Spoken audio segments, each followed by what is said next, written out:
Welcome to another episode with Mood with Bruce, and today we have filmmakers in our presence. We have the one and only Eric Kofi Jr. You're most welcome.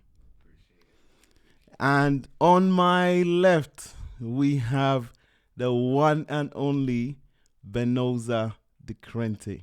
Thank you for having me. Thank you for having me. Awesome. Today, there is nothing to talk about more than these two trophies right here in front of me. Eric, tell me about it.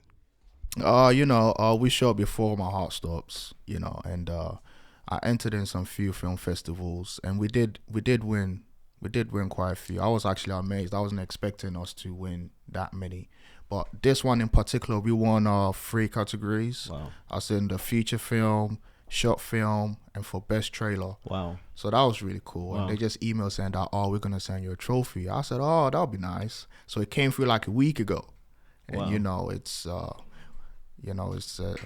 it shows that we're actually doing You're something doing it right. something right. We're on the right path. Yeah. So as long as we carry on, there'll be better, bigger things to come. So The sky is the limit. we're gonna keep pushing. Great. Yeah. Great. Benoza, Yes. so what part do you play in all of this? Okay, so first of all, when he showed me the script and I went through it, I thought like this is something big. This is Hollywood stuff. But we are just beginners. Yeah. It's low budget as Yeah. well. So okay, I said let's see let's see what we can make of it. Yeah. And here we are today with trophies. So I It's would say it's good. believing in it, isn't it? Yeah. It's believing Believing having it. that faith. Yeah, no you doubt. That's really, really nice. Really nice. Yeah. So in all, how long have you been doing this? Because I know it takes so long to actually achieve. Obviously, there are some people that are lucky. Then their first one just blows and, they become some stars and whatnot. But normally, the norm, it takes very long, to build up the trust from your audience, your viewers, to trust your work and to like your work before you start stepping up that ladder, if you get where I'm coming from. How long has it been taking you to actually achieve this? First of all, I should have said this at the beginning of this whole thing, but first of all, I want to thank God. Without him, none of this would have been possible. Thanks to the main man, Benoza, the Granto, and thanks to Angel, Lippy, MK Cypher, Harame, Richard, Tanashi, There are many people Ilona. involved. There's so many of them, and this wouldn't have been possible without them. So I just want to put that out there, Yeah. And for this film in particular, we started like almost 3 years ago. I think with the whole Corona thing, it could be like we kind of paused a bit, and the premiere was a bit delayed and all of that. So yeah, but it's been but this whole filming thing really started quite a while ago, right? Yeah, and it's this man here that introduced me to it. We were shooting this series called Everyday Life in London. In London. Yeah. And I was at work at the cafeteria, and he was like, "Oh, do you act?" And I said, "Well, I don't act, but I would like to try." So all started from there. Okay. Yeah, all started from there, and I realized that I really enjoy it. And there wasn't a lot going on with the Everyday Life in London anymore. Right? So I decided to just start writing my own scripts. Wow. And trying to find actors and actresses and a cameraman. So it's been a journey. It's been a journey. Yeah. I would say I think he had it in him, because when I first asked him, "Do you act?" and he said like, "No, I don't do that." But when I brought him on set and I saw what he can do, what he was doing, the stuff he was doing, I realized that he's got a gift. Yeah, It's there. and this is the proof of it. It's there. It's there. Definitely. That's awesome. And as much as you're saying that he's the one that introduced you to the whole craftsmanship of film acting and so on, how long have you known him, or how long in all since that introduction has it been? I think this that would be 2000 and yeah, it's long. Like 10. 2000. No, that's 2011. 2011. Yeah. Yeah. Because we met at work. We happened to be working at the same company. That's where I saw him, and when he's someone who is loud when he's talking. So every time I come to the canteen, he's got a group of guys around him, and he'll be in the middle of them talking.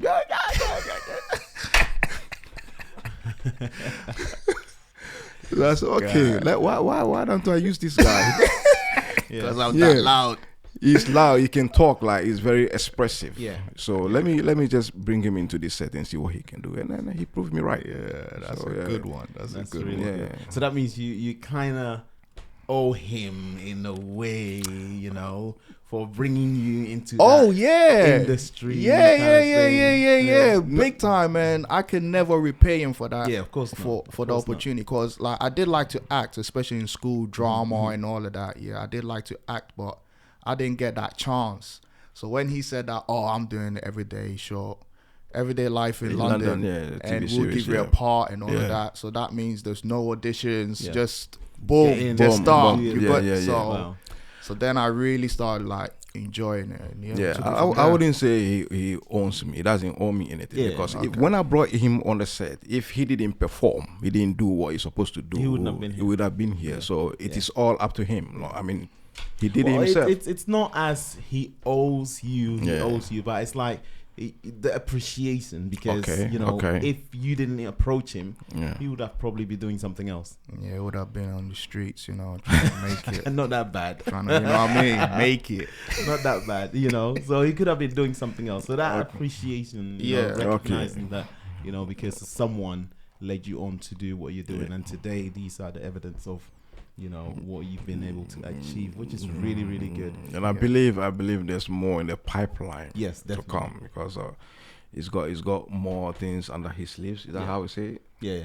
Cool. Yeah. And I think we got a very good team. We got a very good camera guy here. We got a few good actors, actresses that are really willing and determined. It's not the ones that just show up once and they just see one camera guy there, one boom mic. They're like, man, this ain't gonna make it on Netflix. And they don't show up the next time. We got a really good, determined team. Like committed really, team. Really committed. Really there to do something, And these guys are like natural actors and actresses there. They've not been to any drama or acting school or anything. You tell them what to do and they do it straight. Boom. Okay. One time. That's the thing about human beings. We have certain talents and gifts that's hidden within us, but it's never actually identified unless someone actually pushes you. There are many actors out there that actually could do more, but they don't know that they've got it in them.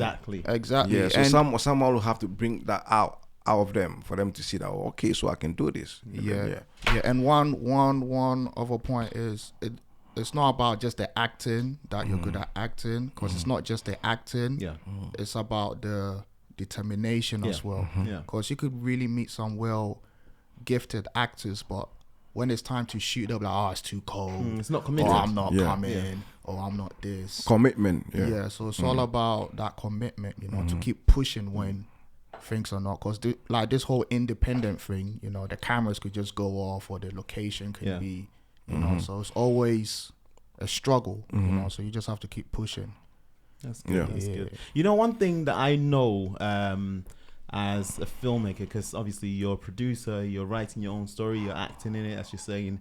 One thing about being in that field is marriage. When you are married, there are so many hindrances, especially when you have a family, you have kids and so on.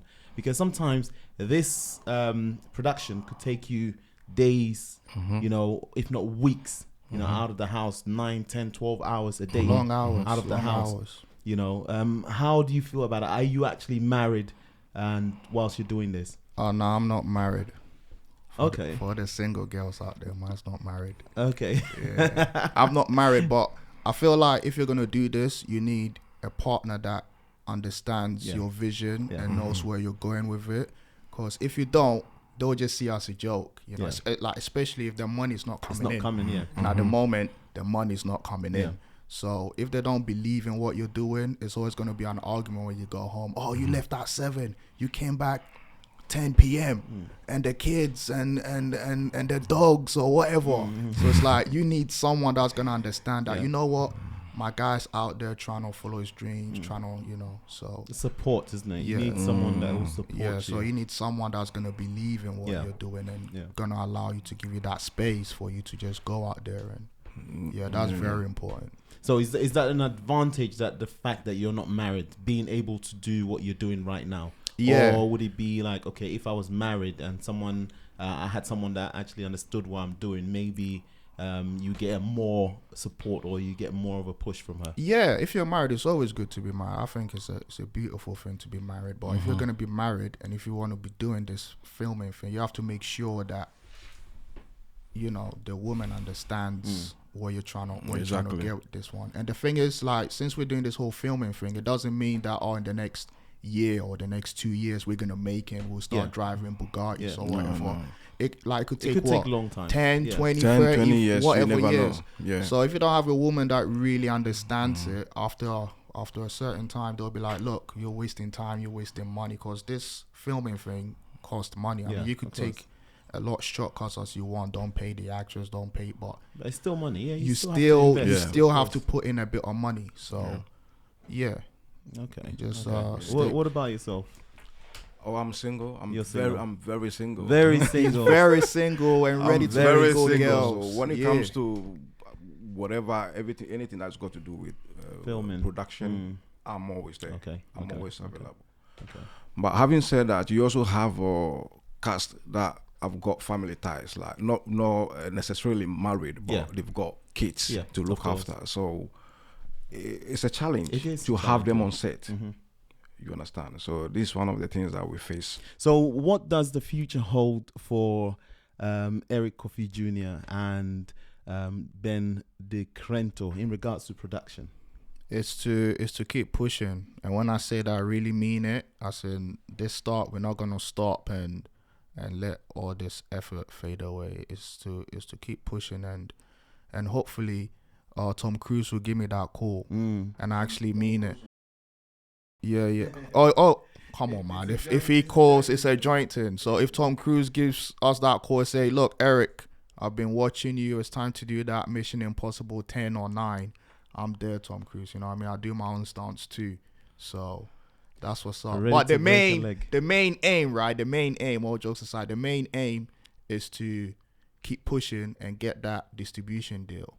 That's the main aim, is to get those contacts. But before we get those contacts, obviously we have to show them that, look, this is what we could do independently, with no major behind us. So just to keep pushing. That's it. That's exactly the same.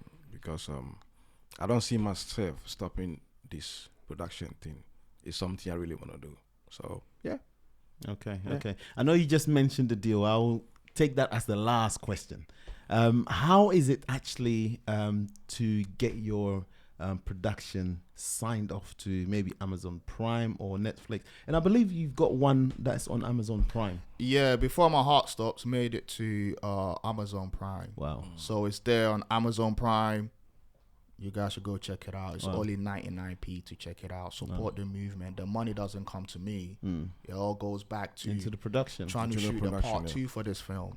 So but the main aim, is to keep progressing. Amazon Prime is cool. I'm not looking down there or anything, but the aim is to go Netflix. It's a Netflix thing. It's a Netflix thing. So hopefully through that, Tom Cruise will see me in action, see my stunts, and give me that call for that Mission Impossible 10. That's it. That's what's up.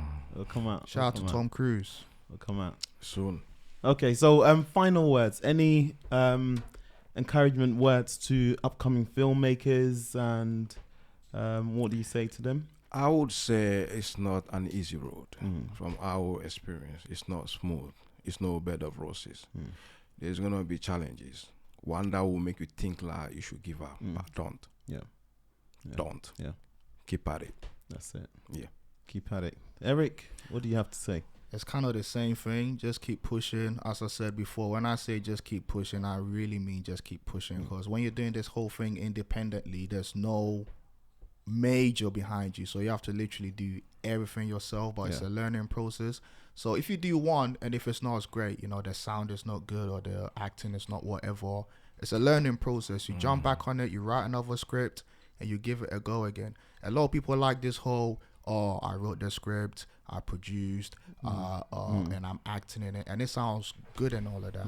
But me personally, I'm doing this because there's not a lot of people out there to give us the chances. That's why I'm literally writing my own thing. I would love to just act and that's it. Because this whole writing and producing and arranging everything, it's a lot. Then you have to go in front of the camera and act. It's a lot. But since we don't have that chance, we're doing everything independently. That's why I'm doing everything. But the aim is to get to where I want to get, and maybe I could just act or just direct, and That's it. So just one final question. What is your production company called? It's called Easy Productions. Easy Productions. It's called Easy Productions because it's not that hard. I mean, it's really hard to produce these films, but I want to call it Easy Productions because as long as you set your mind saying that it's Easy Productions, keep going, everything becomes easy. So it's Easy Productions, people. Yeah. Okay. That's what's so up. if any of our audience wants to get involved, do you open your arms to receive them getting involved in the team, or is it restrictions? You need to be this, you need to be that height, you need to sign this off and get permissions and stuff, or is it just by reaching out to you? Well, first of all, you have to be good looking. If you're not good looking, I mean, who's gonna come out and watch you? I'm joking. Nah, we're all like, it's all love. Whoever that wants to, come and act, I'm always just reach out to you. We always welcome them. Where can they reach you? Instagram, Eric Kofi Jr, Kofi Jr. Facebook, Eric Kofi Jr, Kofi Jr. And love to drop my number too, but we'll just skip that one. Instagram would do. Yeah. What about yourself, production manager? Just come and join us. We are welcome. Just show us what you can do. And that's it. For me, it's just brief. That's it. Awesome. Thank you for coming on Moot with Bruce. And we were really excited to hear the news and actually see and touch and feel this trophy award. And we are just hoping and wishing you the bestest of luck moving forward and more success. Appreciate it. And thanks for giving us this platform for us to voice out. You're most welcome. Voice out. There's not a lot of people out here doing this, so we appreciate it. You feel me? You're most welcome. Before My Heart Starts Part 2 coming out, people. Soon. Yeah. Look out or for action, people. Yeah. Awesome. Yeah. So that's it for us. Stay tuned, and we'll catch you on the next episode. Mood with Bruce. Peace.